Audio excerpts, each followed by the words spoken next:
Do you know what this is? It's a black walnut, and it's the seed that sparked this video. It's an amazing little device.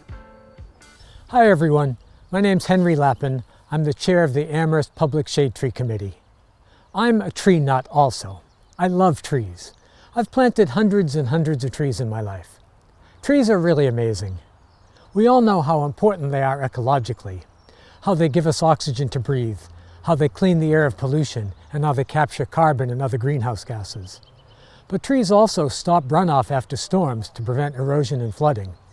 And trees provide cooling and shade, habitat for wildlife, and a sense of beauty and calm in our human lives. But if you knew how incredibly complex they were inside, you'd be even more amazed at them. Trees evolved over 300 million years ago. And over that time, they've developed complex structures to help them to grow. Different types of bark, leaves, roots, etc. But the internal part, that's what's really complex. Let's look at this oak tree growing here in Look Park in Northampton, Massachusetts.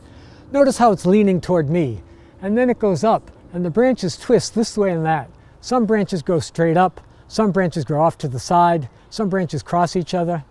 How did this shape come to be? Well, let's consider its life. It started life as a seed, an acorn. This acorn had to make its way in the ground while avoiding being eaten. Then it had to wait for the optimum moment to sprout and then grow. And that was just the beginning of its troubles. Next, it had to fight off the bark chewing of rodents, the leaf munching of caterpillars, and diseases from all kinds of bacteria and fungi. All the while, it had to outgrow all the other trees that are also seeking the light. Plus, it needed a strong trunk and root system to be able to stay standing. It's not easy to be a tree. Now, the tree's shape is formed by the interaction between its genetics, how it takes in light and nutrients, and how it responds to its neighbors and to pests. Here, caterpillars chewed off some leaves, leaving a hole in the canopy. There, a branch was broken by a storm. Up above, an opening from the other trees allowed a lot of light to flood in and the tree to grow faster. Hidden from view, a tree has a very complex hormonal system. It can rival that of even a teenage human. Well, maybe not quite, but just like a teenage human's body sends these chemical messages throughout to tell it how to grow, so too does the tree's hormonal system help it to grow, sending these messages throughout the tree.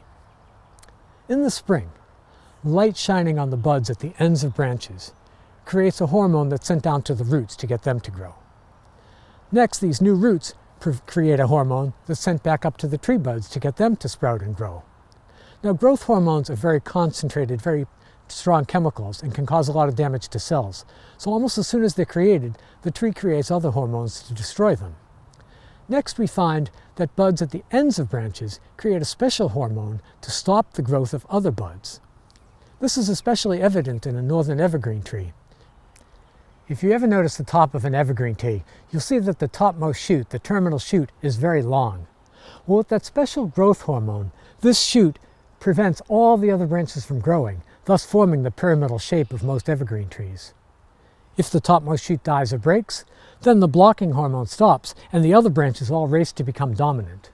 This often leads to the tree's demise. Meanwhile, the tree is using other hormones to determine how it grows in other ways. Some cause branches to bend toward the light by causing cells in the darker underside of a branch to stretch, bending the branch up. Other hormones work with gravity to send the roots down deeper. Still, other hormones react to insect and rodent damage, creating bitter chemicals to make the leaves and twigs less palatable. Other hormones will fight off infections by purposely closing pores and killing branches to prevent the bacteria or fungi from reaching the trunk. During the year, different hormones kick in at different times. In the spring, some hormones start flower production, and then later in the year, other hormones are responsible for creating the seeds, nuts, or fruit. And still later in the year, other hormones cause the leaves to turn color and fall off, help the tree to harden off cells for the coming winter, and to store nutrients for the spring. In the course of 1 year, a tree like this oak will produce and use hundreds of different hormones. Trees are not passive beings. Another incredible thing about trees is their ability to pump up water very high with very little effort. Tree sap is raised through the tree mainly through the evaporation of water from the leaves. This evaporation creates a suction, kind of like sipping through a straw. The problem, however, is that the amount of suction that the leaves can exert is minuscule compared to how strongly we can suck through a straw.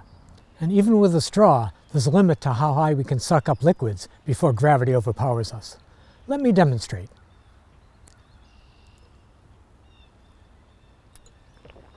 Iced tea, delicious. Would you like some? How about with a longer straw?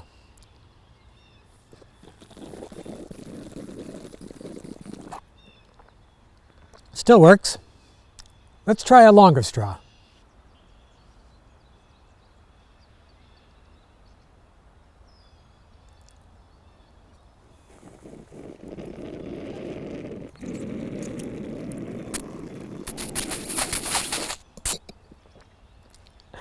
Well, I got a little bit, but this straw is not perfect. I taped different straws together and there's little gaps so some air gets in. But even if I had a perfect straw, one piece with no holes, the highest I'd be able to pump up liquid would be 30 feet. That's a physical limit before gravity overpowers us. 30 feet! How do the trees do it then? It seems like trees should not be able to exist. They shouldn't be able to grow as tall as they do. But of course, here they are, they do exist. And the solution the trees use is ingenious. First of all, the sap flows up through tubes of wood inside the bark called xylem. X-Y-L-E-M, xylem. Now it turns out that xylem tubes are not like straws at all. Instead, they're complex bundles of short tubes that are interwoven, and they have holes between them. This allows the liquid to go up a short bit, drop into another tube, go up a little further, go to another tube, and further up. This structure, the xylem structure, breaks up the height of the column into shorter bits, where the tree can outweight gravity. Pretty cool, huh? Now, tree hydraulics come into play for me in the making of maple syrup. Every year we try to figure out when the best time is to tap the trees, when the sap will run. Of course, it depends largely on the weather, but how the tree responds to the weather is determined by how it moves the sugars stored in the roots up to the soon-to-emerge buds. Remember I said that tree sap raises in response to the evaporation of water from the leaves, right? Tree sap goes up the trunk in response to the evaporation of water from... There's no leaves this time of year. So how do the maples get the sap to start flowing? Well, maple trees have a unique system. They store carbon dioxide in the dead cells adjacent to the xylem. Let me explain first of all that the inside of a trunk is all dead wood. The only living part of a tree is a narrow band just inside the bark. But even though the inside of the tree is dead, those fibers keep the tree intact, help it to stand up. And in maples, they have this other use. That carbon dioxide inside those dead cells expands and contracts with temperature, and it acts like a pump. During the night, the temperature goes down and the carbon dioxide shrinks, creating a vacuum to draw the sap up. During the day, the temperature expands, pushing the sap up to the buds or out the holes we make to collect it. By using the dead cells inside the trunk, maple trees can start the season much earlier than other species and have a real advantage. Of course, other trees do move sap before bud break, and one year we tried to make birch syrup. It was quite an adventure. I don't recommend it. First of all, the birch trees act very, very different than the maples. First, they start their sap flowing about the time the maples stop. Next, you find that once you tap the hole, the sap comes out very fast, filling the buckets quickly. That's a good thing because the sap has almost no sugar, and you need an awful lot of it to make a gallon of syrup. In fact, you need over 200 gallons of birch sap to make 1 gallon of birch syrup, instead of 40 to 1 for the maple. I wasn't able to figure out exactly how the birches pump sap, but I think it has to do with the fact that birches can photosynthesize through their trunk. Inside the trunk of the birch tree are cells that containing chlorophyll, the same chemical in the leaves responsible for photosynthesis. In fact, this is why birch bark peels. By getting rid of the outer bark occasionally of the tree, it gets rid of lichen and moss and other things growing on it that would prevent sunlight from hitting the tree. However it happens, all species of northern hardwood trees have a way to move sap before bud break. Each system works for the tree, but maples just have a system that does it a little bit quicker. Well, there's so much more I could tell you about trees. We could talk about how tree roots partner with fungi for the benefit of both organisms. Or we could talk about why each tree has a different shaped leaf and how that comes to be. But I'll have to save that for another video. But before I go, I do want to talk about one other of my favorite things about trees, and that's nuts. I love nuts. They're very delicious and very good for you, especially if you crack them yourself. I started with black walnuts, and I'd like to end with them.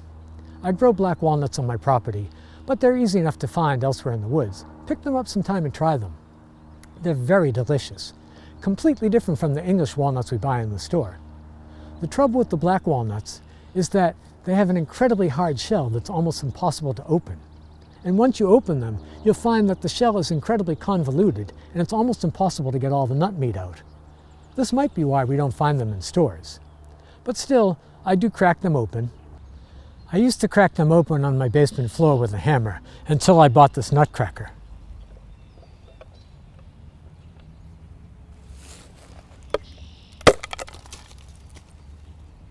Even with this nutcracker, they're hard to open, and then it's really hard to get all the nut meat out.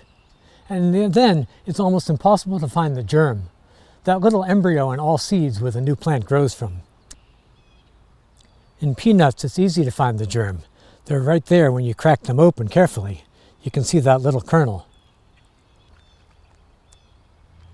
But the black walnut's another story.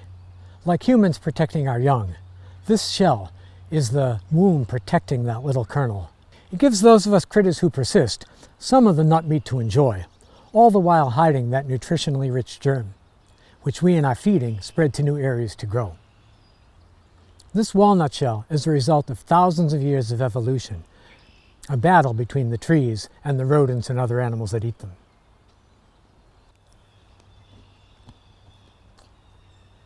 So trees are amazingly complex.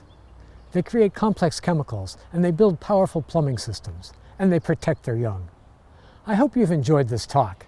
If you have any questions, please feel free to contact me. But right now, go outside and enjoy the trees. Look at how beautiful they are. Give a tree a hug if you'd like. Even better though, go plant a tree.